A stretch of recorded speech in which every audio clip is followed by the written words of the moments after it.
Je vous propose de découvrir ensemble la cuvée des ambassadeurs du domaine du Thau. Toute petite cuvée produite à seulement 7200 flacons, j'ai aujourd'hui l'honneur de déguster le 105e du millésime 2022. Assemblage fin et délicat de Syrah, Grenache et Mourvèdre, en petite quantité.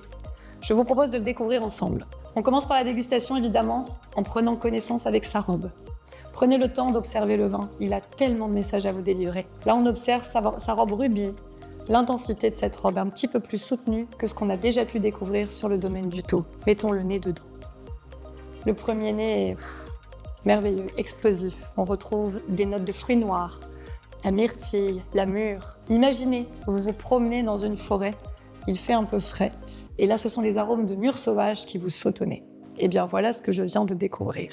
Évidemment, la rose ancienne, si délicate, si parfumée, si puissante, et la pivoine ont la part belle dans cette cuvée. Allez, je vous en ai suffisamment dit sur le nez pour vous proposer de la déguster avec moi. Beaucoup d'élégance, beaucoup de charme, beaucoup de finesse aussi dans cette cuvée. On s'imagine toujours qu'à l'Irak, les vins sont puissants, charpentés. Eh bien, c'est une toute autre proposition qui vous est faite aujourd'hui ici. Les ambassadeurs, c'est de la finesse, c'est cette allonge, c'est cette petite délicatesse qui vient se poser sur le palais. Évidemment, on retrouve les fruits qu'on a découverts au nez, cette myrtille, cette mûre qui vient vous chatouiller et qui vous donne envie de manger.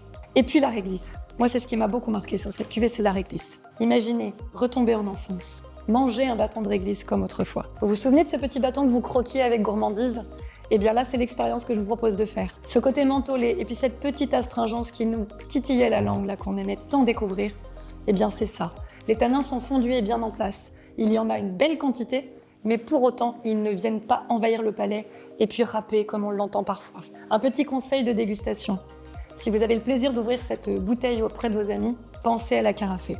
Vous allez en révéler tous les arômes, toutes les subtilités, toute la délicatesse. Si vous avez envie de l'accommoder en cuisine, évidemment, je sais que vous êtes des gourmands. La côte de bœuf sur le barbecue est un très bel allié. Choisissez-la tendre, peut-être un petit peu persillée pour avoir de la mâche et de la structure dans votre viande. Servez une petite tomate provençale. Pour les jours d'hiver, quand vous aurez besoin d'un peu de réconfort, le magret de canard glacé à l'érelle. C'est formidable. Vous allez avoir un peu d'acidité dans cette sauce aux érelles et puis en même temps, vous allez avoir cette trame d'épices qui va compenser et qui va tout accompagner. Servez-la avec une petite tombée de pommes de terre grenaille avec juste un petit peu de thym. Pour le reste, je vous laisse le découvrir, ce vin, sur un carré de chocolat amer, 80%. Bonne dégustation!